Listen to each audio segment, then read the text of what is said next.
All right. Hey, everybody. Thanks so much for tuning in to the We the Collective Fitness Podcast, or WTCF. It's Charlie. I'm hanging out in my kitchen, and I wanted to go ahead and address nagging injuries and basically how to start working through self-assessments and being able to answer some questions for yourself, right? It's not the fact that, I want you to think critically. I'm going to try to teach you how to think critically. Like, how do you think and do these things for yourself? So we're all going to get injured at some point in life. It's going to happen, right? You're going to fall or get scraped or get cut or get burnt, or something's going to happen and you're going to physically injure yourself. It is part of life. Too bad, so sad. But a lot of those injuries, a fair amount of them, will heal with light to moderate scarring, maybe none at all. You might cut your finger and it turns back into nothing. But that doesn't happen overnight, right? It takes a long span of time or a shorter span of time, but time nonetheless, to heal and recover from something like that. And I think we have similar things that kind of happen with the major joints of our body. So this is, again, handling the nagging injuries that we kind of have, especially around things like wrists, elbows, shoulders, hips, knees, and toes.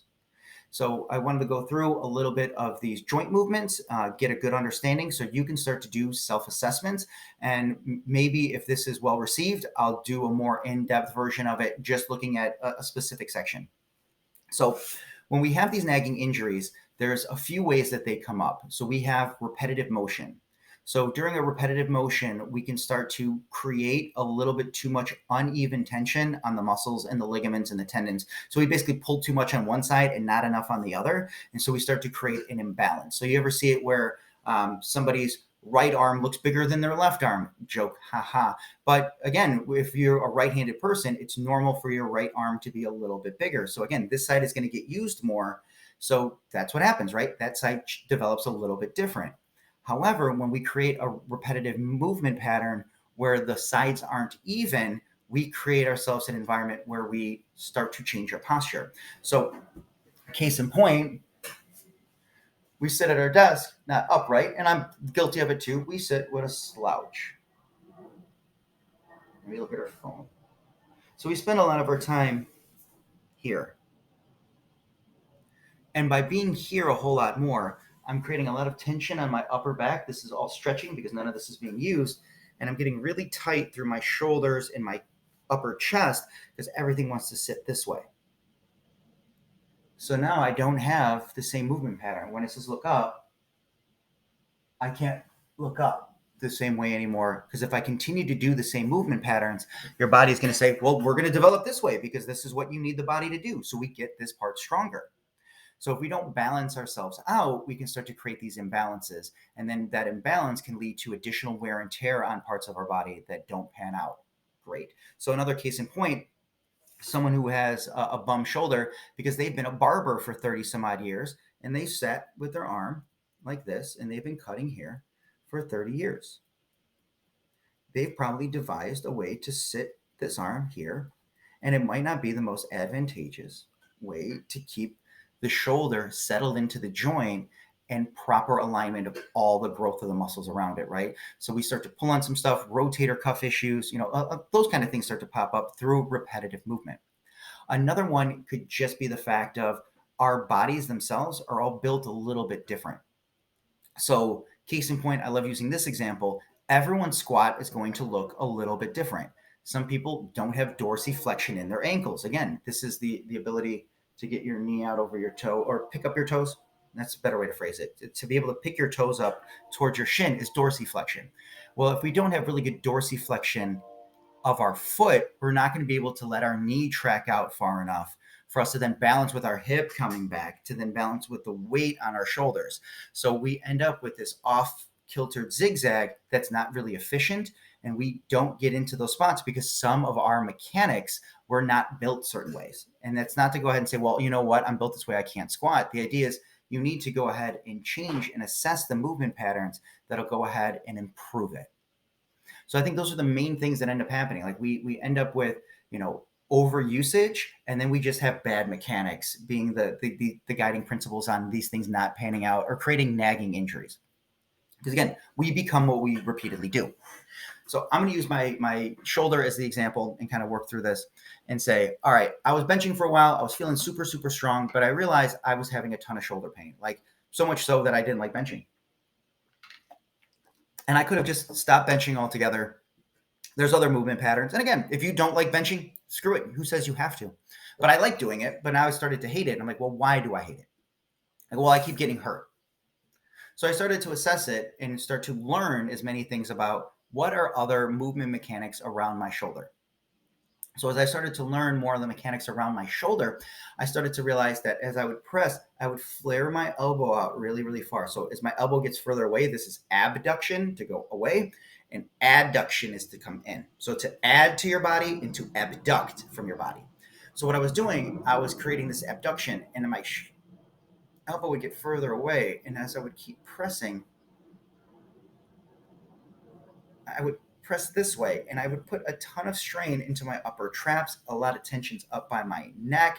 And I thought this is what I needed to do. But during this time, my chest is not firing at all. All of that work is being focused on this internal rotation of my shoulder. That's what started causing me pain, because I was trying to force a square peg into a round hole. And eventually, if you keep forcing it, it will shave its way into the space, right? It'll force its way in eventually, thus creating pain. So as I started to think about my movement pattern, again, started watching more and got a good understanding of the 7 planes of motion that my shoulder can move. So my shoulder, or your shoulder, because everybody's shoulder should be able to do this, is it moves in 7 directions. So basically, the funny thing is like it's the sign of the cross, right? It goes up and down and left and right. Perfect. That's 4 already. It helps with pronation, supination. So to be able to hold a bowl of soup and pronate, I basically drop my soup. And then there's a 7th one that I'm not the biggest fan of, but I think it's important because I think it's part of the up. There's a space right here, and there's this little space at the top, and it's a little tough to find. And the idea would be you're going to try to get your bicep in line with your ear. I love the cue of stick your head out the window and be able to keep your shoulder down. So some people have a really tough time of getting through that movement pattern. So if I start to go ahead and find movement around those spaces, I can start to assess, well, where does the pain come from? So what I can do right away is, again, assess where that pain is coming from and reduce the intensity of the work associated to it. So if I can find where my pain is, for me, alleviate the pain doesn't mean to keep rotating in and make sure that I have more movement. I needed to go ahead and change the overall musculature usage. I needed to completely change the form in which I moved it. Because what I was doing is now creating a repetitive environment where I'm not prepared to press this way. My body is not built to press like this and get super strong. So I'm probably going to get injured before I get strong. Kind of see the difference. Hopefully you guys can see the difference between the two. I have a repetitive movement that's done not in an advantageous way, and I'm not moving into a pattern that fits my body, right? So what I would start to do is, again, work on watching the best people around, going out, using the internet to the best of my ability, finding people who knew what they were talking about, people who had been through injuries, and then I take as much information as I could, test a few things, and then start throwing stuff out. And what I've learned from that experience is one of the best things that I can tell you is the notion is motion is lotion. Making sure that you have mobility through the joint is incredibly important. Again, if you're missing any of those 7 in your shoulder, the idea is to spend a little bit of time creating an environment where you are moving through it. And it doesn't mean change your life. That means sit down for 5 minutes, listen to your shoulder, and move it around. No weight, no nothing. Who says you have to do anything with it? And then start to assess, well, where does the pain come in? And then what is the least amount to go ahead and improve it? So the idea is not to completely 100% avoid pain, but get as close as you can so you know that it's there, and then back off a little bit and continue to work in this range until eventually that range will tick up. So eventually the movement pattern will come back if you work close to the joint itself. So again, working from the shoulder is hypermobile. So it's able to do all of this stuff. Your hips are built in a moderately similar way. It's another ball and socket joint that does have a fair amount of mobility. And it just doesn't have as much mobility as our shoulders, because if it was the case, doing the splits would be the easiest thing in the world, right? But from a lot of people, it's not. So the hips and the shoulders operate kind of similar, with the internal external rotation, the same kind of extend forward and back, and the abduction adduction of those movements. Those are all still the same movements. The hip just doesn't have that seventh one in the same way. So there's 6 ranges of motion that you should be able to get through with your hips. Test it, sit around, try to challenge your legs in different patterns, and you're looking for the least amount of pain. And if anything, you might end up finding a spot where you're like, that just feels pleasant. And it's, again, your body trying to point you in a good direction to help yourself with your movement pattern. So to be able to move more into the space. And this can be as slow as you need it to be. I get a lot of doctors would say, just don't use it, don't use it, don't use it. But then I'm worried I'm going to lose it. So I don't have a great shoulder from bench pressing like an idiot. They tell me to stop benching. Okay, stop doing that. Okay, so I stop working my shoulder. So what do I end up doing? I use this arm more. This one gets hurt. What do I do then? Now I have no arms to work with, or I have to constantly deal with being in pain. I don't accept that of my life. I don't want to sit around feeling like I'm in pain. So I want to be able to work myself backwards and find what is going to be the least amount of pain for the most reward of movement. And I think Ben Patrick has done a really good job of his knees over toes work and being able to do things like reverse sled pulls and finding these other things where it's like, what's the least amount that you can do that'll go ahead and start to generate some non-pain related movement. Dr. Aaron from Squat University, I always butcher his last name because I know it starts with an H. He does fantastic work of being able to assist individuals one at a time about removing pain.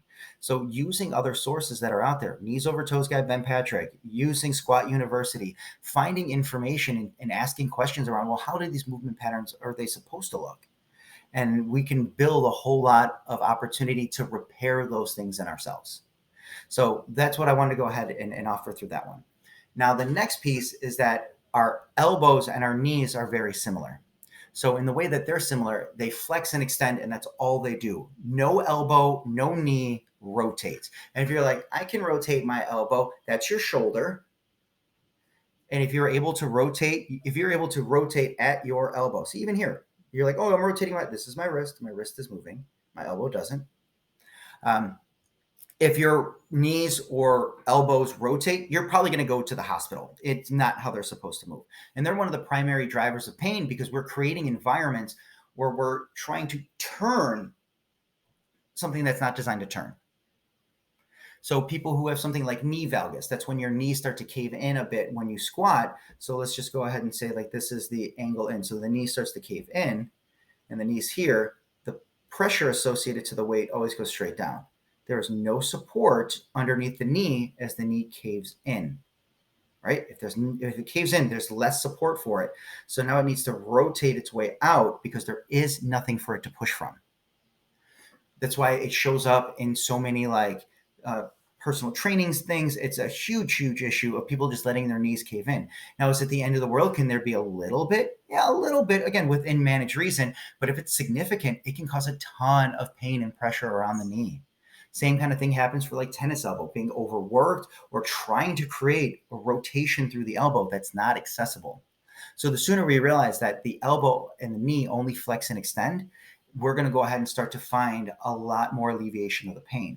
And also I do recommend things like voodoo flossing. So you would take like a band and you would wrap it around your arm, almost like you were like a track junkie, but you would kind of wrap it above and then below the joint that's in question and start to create movement patterns through it. So case in point, if I'm having issues with my elbow and I can feel it on the lower half here, so I'm feeling tension down in this portion of it, I would wrap a band really tightly around here and just work to flex and extend in my elbow. Again, giving myself an opportunity to put blood flow into that space. Now, if I started feeling it on the upper side of it, I can do the same thing. I can band this off, flex and extend, and just make sure that I'm getting blood flow into it. Blood flow is so important for your body's being able to heal. Once we stop moving those parts, the body doesn't require as much oxygen into those sections, so it doesn't get enough blood flow. So the things that could be fixed don't get fixed. So the idea is find those movement patterns that are going to be really helpful and get blood flow to those spaces. Move your freaking body to the minimal degree to start creating less pain. You get as close as you can to it, you back it down. Close as you can to it, back it down. And you do that over and over and over again. Now, the last one I'm going to go ahead and assess is your wrist. So wrists and ankles operate very similar as well, right? There's a ton of bone, there's a ton of connective tissue, there's a ton of little micro muscles all in here, and they have very, very important functionality, right? Like we have a ton of nerve endings in our hands and our feet. So we have a ton of this ability to rotate and move around. And when we lose that, we start to lose things like balance. So if we are unable to create any movement pattern from our ankle, if our ankles aren't able to twist, we can't walk on anything but flat surfaces, right? So any bump in the road is life shattering. You just fall over. So making sure that you have good mobility through your ankle to be able to get it to wave. And what I usually like to do is I'll put a band around one side and I'll let the band pull me a little bit and I'll just simply push away from it. So I'm just like waving my foot. I'm just waving, waving, waving, waving. And if this is some kind of like sign language thing that's inappropriate, cool. I didn't know. But being able to have movement patterns through your ankle is incredibly important. Another one that stands out is dorsiflexion. So like a dorsal fin on a fish, it's our ability to flex our toes up towards our face. And again, it's not a movement pattern that we do a whole lot, but there's a lot of shock absorption through that ability to lift your feet. So when you run, as you walk, being able to pick your toes up is important so you don't trip. Now we go ahead and get rid of that. So we get really lazy. So that muscle on the front side of our leg gets really weak. And when we hit the ground, we don't need it anymore. So it starts to calcify because there's a ton of little bones there. And those little bones, they'll fuse together if you give them enough time. If you don't get them to wiggle around or move the right way, they'll start to become better friends and they'll put more connective tissue in there. And then it'll be harder and harder for you to move through that space.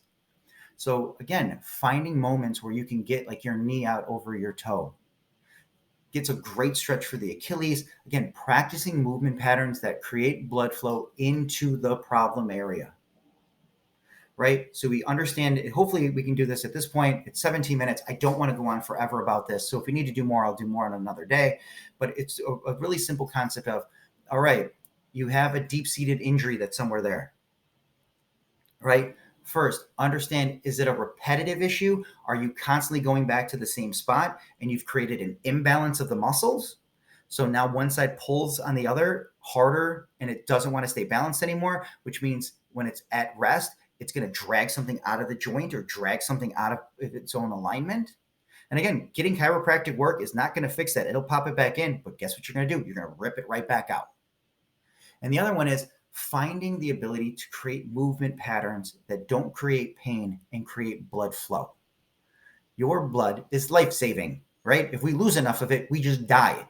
So there's tons of nutrition that's in it for our bodies. So we want to encourage it to get to every last piece of us as we possibly can, and grant it opportunities by flexing the muscles, by helping the arteries and the veins move the stuff further into the tissue.